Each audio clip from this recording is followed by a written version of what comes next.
Karibu kwenye mwendelezo wa uchambuzi wa kitabu cha 48 Laws of Power. Siku ya leo tunazungumzia sheria namba 5 ambayo inasema so much depends on reputation, guard it with your life, ikiwa na maana kwamba vitu vingi sana vinategemea na heshima uliyojijengea kwenye jamii. Hivyo linda heshima yako kwenye jamii kwa nguvu zako zote. Jina zuri kwenye jamii ni mamlaka. Jina zuri kwenye jamii ni power. Jina zuri kwenye jamii ni fursa. Ukiwa na jina zuri utakuwa na fursa. Hivyo jenga jina kwanza kabla ya kutengeneza fedha. Kama wewe ni fundi, wewe ni mwalimu, make sure kwamba watu wanakufahamu kupitia hiyo kazi unayoifanya. Wajue kabisa kwamba kuna mtaalamu wa kujenga nyumba fulani. Kabla hujataka fedha, unafanyaje? Jitolee wakati mwingine. Watu wanajitolea sio kwa sababu wanapenda kujitolea kufanya kazi bure, no, wanajitolea kwa sababu wanataka fursa. Mtu ana mtaji wake wa kujenga nyumba, kubali hata kujenga bure au kwa malipo madogo, ili mradi yule mtu awe market yako. Market yourself. Tengeneza mtandao wa watu wa kufahamu. Wajue kabisa kwamba kuna fulani ni mzuri kwenye jambo fulani. Wakufahamu kupitia kazi ambayo unaifanya. Kazi moja itakupa fursa baadaye. Wanasema ni ngumu sana kumaintain mteja kuliko kupata mteja mpya.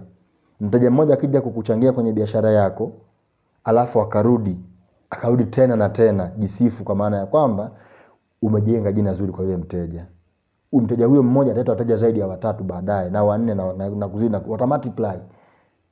Lakini ukimhudumia mteja mmoja vibaya, ataenda kutangaza jina lako vibaya. Tengeneza jina kwanza, watu wakujua kupitia jina lako. Jina zuri linavutia fursa na jina baya linakimbiza fursa. Huwezi kupata fursa kama una jina baya kwenye jamii.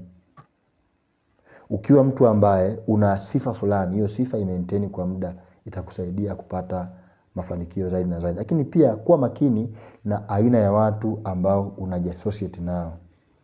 Watu ambao ni marafiki zako au una hang out nao kila siku, hakikisha kwamba watu hao wanao uwezo wa kuboost jina lako, wa kuboost heshima yako kwenye jamii. Wasiwe watu ambao wana sifa mbaya na kukuharibia sifa. Ukiwa unatembea na mwizi, moja kwa moja utatafsiri wewe pia ni mwizi. Ukiwa unatembea na mtu ambaye ni muongo, utatafsiri kama wewe pia ni muongo. Ukiwa unatembea na mtu ambaye haeleweki, anapenda dogo, hakikisha watu wataamini kwamba pia na wewe mtu wa namna hiyo. Hakikisha kwamba unakuwa na watu ambao wanaweza kuboost jina lako kwenye jamii. Usipende kuwa karibu na watu ambao wana uwezo wa kuharibu jina lako. Unapaswa kulinda image yako kwenye jamii kwa nguvu zako zote. Zingatia pia maadili, kuwa mtu mwenye maadili.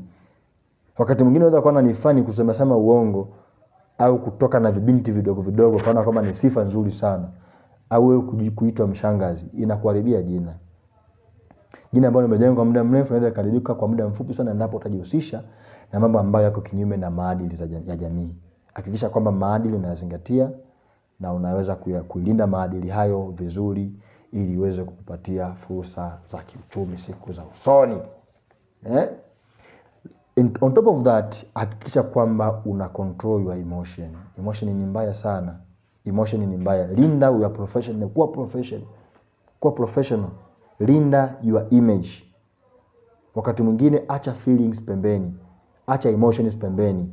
Fanya kazi kitaalamu, linda your emotion. Mtu anapokutusi ukamjibu moja kwa moja, maana yake ni kwamba unachafua jina lako na unaonekana ni mjinga kama yeye. Control your emotion. Emotions zinawalia watu sana. Watu hawezi kukuheshimu akikuona umetukana. Sasa mtu hata kama amekuchokoza afu ukamtusi back, maana yake moja kwa moja na wewe pia ni mtu wa namna hiyo.